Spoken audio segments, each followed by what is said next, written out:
All right, John, here's 347 small block 4. Gives description and combinations. Got a set of our cast heads for Brock air gap.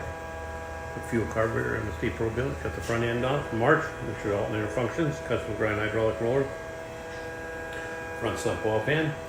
We're gonna make a run. See what she does. Stay tuned.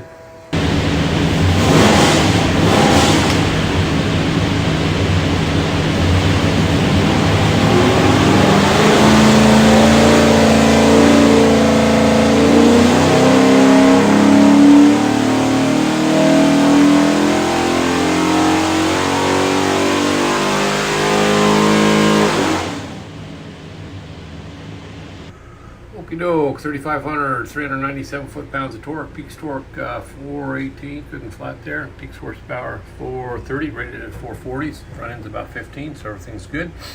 What we'll do now is pull the pipes back, make sure it's good and clean, and show you a couple of things. When you receive your engine, find this thing looks like a credit card, USB card, full of technical information, engine build specs, dyno video, a lot of tech stuff. Highly recommend watch it. On the engine will be this tag. It'll have your engine number, some other specs.